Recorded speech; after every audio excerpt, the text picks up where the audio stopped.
What's up, everybody? How you doing today? How's your mom, your dad, your brother, your sister, your loved one? This is On the Court, Off the Street, and today my special guest with me is Elaijah Gibbs-Jones. She is a professional resume coach, a content creator, and in a few short months she'll be a news producer for WFTX. Is it Fox News 4? I feel like that's it. Is it? Fox 4. Fox 4 in Florida. What city is that in Florida? Fort Myers. Fort Myers. Okay. Yeah. So we're just gonna get straight into it. Lay, what inspired you to get into journalism? What age was that, and who was it, or what was it that made you think, I want to be a journalist? In elementary school, I wrote a lot of fiction stories and things like that. And I always knew I wanted to be a writer, but what really solidified it for me was at my end of my junior year of high school, when I got heavily involved in yearbook and really like being able to capture, photograph people, and then also writing like the little captions for it and little background on different organizations and clubs and stuff. And then I started taking journalism 1 in junior year as well. And I actually helped bring my high school newspaper back to our high school, kind of like revamped it and things like that. So that's how I got my first taste in journalism, because our school, it partnered with UNC Chapel Hill's journalism program. And we had mentors come from the Daily Tar Heel to teach us how to be journalists. And I was really intrigued. And yeah, so journalism always has been within me. I just didn't know it yet until like the ending of high school. All right, and so Elaijah just graduated in December of 2020. So first off, tell us, about the decision to go to A&T, and then second off, tell us how it feels to graduate a semester early. What went into that decision? So choosing North Carolina A&T, actually, like, I have a whole lot of Aggie pride now, but back then I did not. I did not want to go to A&T. Like, that was like my back burner type school. I was actually supposed to go to Hampton University, but at the last minute I couldn't go due to some financial things. I had gotten a scholarship, but it was supposed to be a full ride, but then they went up on the tuition and all that other stuff. But I'm really glad that God had it in my cards for me to go to A&T. Like, Aggie pride all the way. Like, I feel like I wouldn't have gotten the experience that I gotten if I didn't go to A&T. All of the people I've met, all the experience I've had. So I'm really glad that I chose A&T at the end of the day. I really chose A&T when I went to open house. It was spring open house. I actually went with Taya, one of my close friends.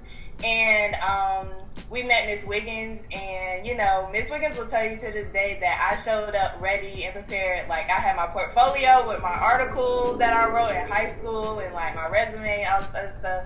And her showing me around the journalism department really got me hyped. So I really, I was like, yeah, I'm going to A&T. And graduating a semester early has been a very interesting experience, just because I feel like I'm still on holiday break, but it's really starting to set in that I'm not, because everybody else is going back to class, and I'm not. So now it's really starting to hit me that I'm not in school anymore. It was kind of bittersweet, only because I didn't really get to have a senior year per se, because I wasn't on campus. I stayed home in Durham. But yeah, this has been an interesting experience, graduating early. All right, definitely. And, in your very brief but successful career, you've held many jobs. You was an intern for Politico, correct?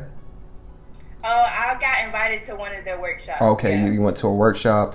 We were Scripps interns together.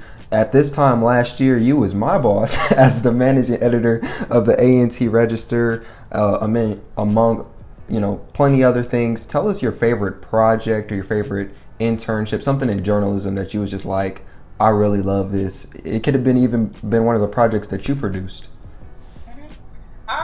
So have a favorite per se. Like, I feel like each part of my experiences were like, you know, they had a very important role in like shaping me and things like that. So like being the person, like being the managing editor with the A&T Register, starting my career off with journalism with the A&T Register has definitely been like probably like my top two favorite things about being a journalist, just because I was able to not only get journalism experience but also get managing experience and being able to be over a staff, because that's something I want to ultimately do, is be a news director or sit on the board of an executive board of a media company one day. Um, so the A&T Register taught me a lot about myself, not only as a journalist, but as a leader. And then my top favorite project that I probably would have had to produce myself was my Mother's Day project that I did this summer over quarantine. Well, not this summer, last May. I was able to really hone in on the different mothers that are in my life and really like gather their stories and put it into the visual element. So I was really proud of that, because, you know, it was something that was just spur of the moment for me. And it actually caused me to constantly think about how I can do that more for people that I know. So I have something that I'm announcing on February 1st that I'm excited to share about, that's kind of similar to that, but it's going to be about people that, you know, like the dope people that I know and things like that. Okay, awesome. And so, I know quarantine for a lot of people, it was mixed feelings about it, because some people was like using it for different reasons. You know, some people use it as a rest that they needed. Some people got inspired by it. Some people, of course, COVID, you know, brought on more issues, made them bored, you know, all types of things. So what inspired you to, you know, make these things? Because that was obviously Mother's Day, that's May. We were out of school by then. So what inspired you to make this project, and also make the project you recently did that was your grandmother, that even though that may have been, you know, a smaller sample size, tell us, you know, what went into those projects. So the Mother's Day project, like I said, was totally spur of the moment. Like, I was like, you know, I just started taking pictures of my mom with my phone, and we had put up, oh my gosh, it was so ghetto. We put up this sheet. My little sisters, they were holding the sheet up the whole time, and I was just doing this photo shoot with my mom, because she had finally was trying out her natural hair. So I was like, okay, Mom, let's just take some pictures, because she was like, I don't know how I feel about it. But yeah, so I just started with taking pictures of my mom. And then I was like, you know what I'm going to do? I said, Ma, I'm going to do a magazine. And she was like, really? Well, actually, she didn't know. I told her I was going to do something with the photo shoot, because it was supposed to be like a surprise for her overall.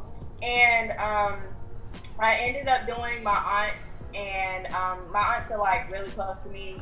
They're my aunts, but like I feel like sometimes like I can go to them for anything. So most of them, they're like mom figures for me.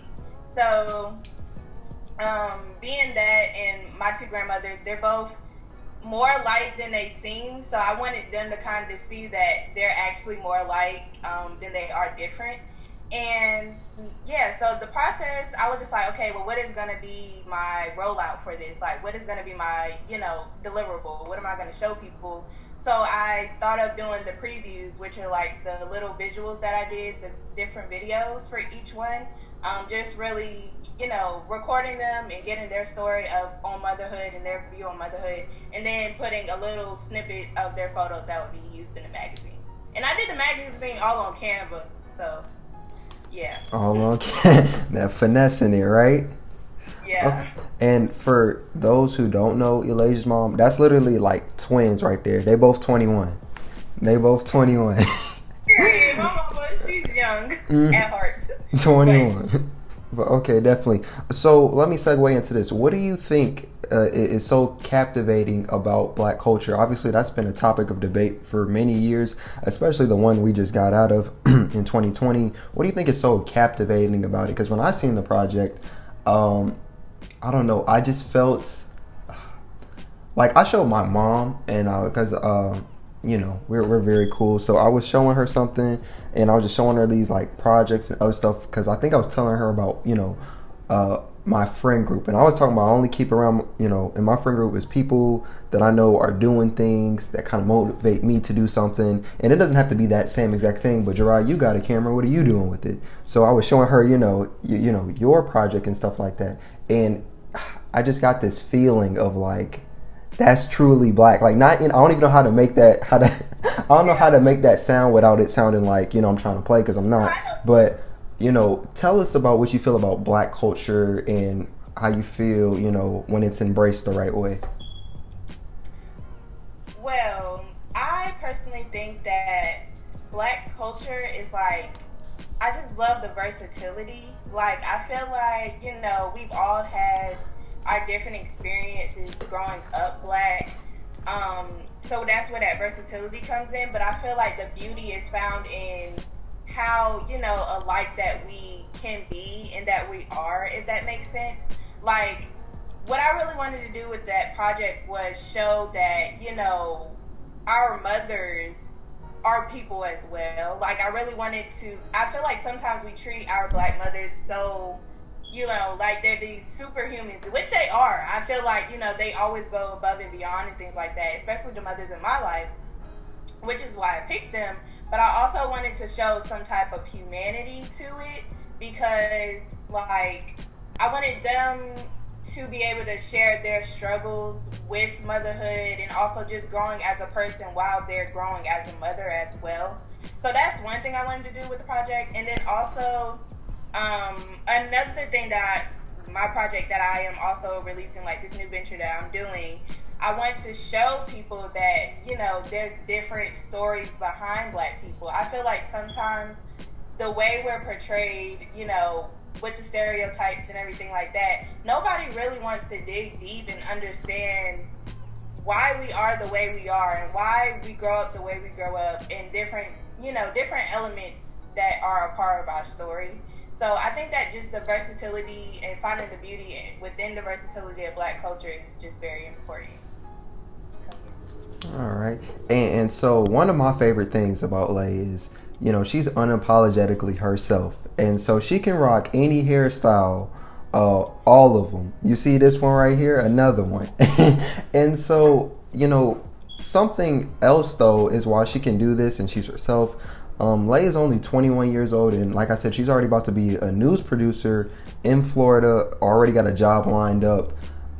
What is it about, your confidence as a black woman, though, to be able to not only be yourself when you're not doing work, but to be able to command a newsroom or, lead these projects and take initiative and do so many things that, some people can't say they do, or that, people would look up to and be like, wow, I want to do something just like that because she's just like me and she can do it, so I think I can do it too. Well, first of all, thank you so much for that compliment because, wow. Sometimes, because I get discouraged sometimes, I'm just like anybody else. And I'm just like, I do get discouraged. But sometimes, I have to remember to move past that discouragement and encourage myself and know that, I can really be out here just doing anything, honestly. Like, I feel like the reason why I pursue these projects is to really challenge myself. And like you said, also to show other people that they can do it as well. I have 3 younger sisters. So just being able to be their role model is like my number one top priority. Like, I want them to surpass me always in all the things that they do. But I also want to be that example that they can follow. And being able to be a mentor to other young black girls and other girls that look like me, just so that they can know that it's possible for them too. I don't know. I feel like my confidence comes from, my support system, definitely. Like my friends, you're one of my friends. And then, my family support system, they support me in literally anything that I do. So it's just like, I don't really care what somebody doesn't like about me or doesn't like about my work, as long as my family is boosting me, honestly. Like, I feel like they boost me so much that, I just have their, messages or their little words of encouragement running in my head, and I'm just like, Elaijah, you can do it. Because sometimes, there's times where I'm just like, I don't think that this is that good, and I just put it out there anyway. Or there's times where I do something and I don't put it out at all just because, I let that discouragement get to me. But yeah, so I'm just always constantly challenging myself to just be a better Elaijah in all aspects, not just professionally, but personally as well. And yeah, so, yeah. And all right, and as we're winding down, I want to ask, what does it mean to be unapologetically yourself? Title of this one will be, unapologetically me and Black excellence. So what does it mean to be unapologetically Elaijah? I think for me, it's staying grounded in anything that I do. I feel like I've always been a humble type of person. Like, I might share my accomplishments and things like that, but it's only just to encourage other people, like I said, that they can do it as well. I feel like being unapologetically me is, despite any hardships that I come across or any challenges, it's really keeping God first and knowing that, with Him I can do anything. So being unapologetically me is also being grounded and having that confidence in myself. And then also, I am very in tune with like meditation and like also with like, I do yoga now, and then like, just finding different ways to be relaxing. That's another side of myself that I found out throughout quarantine. So just unapologetically being Elaijah is, finding and discovering myself constantly. And the very final question, what did you learn about yourself in 2020 that either you improved on or you learned a new skill or just something about yourself? So that's good. That was a good segue. So, so I've gotten more into meditation and like really finding out like what calms me down and what relaxes me. 2020 was a hard year for all of us. It was definitely one of my hardest years, I could say, mentally, I feel like. So there was just a time where I just had to pull myself out of like a dark place, and that's where I found meditation and like aromatherapy that helps me, and like different sounds and things like that. So I think that's been like my greatest like self-discovery part of quarantine and being in 2020, and still right now being able to just discover my likes and dislikes and things like that. I'm Elaijah Gibbs-Jones, and this has been On the Court, Off the Street.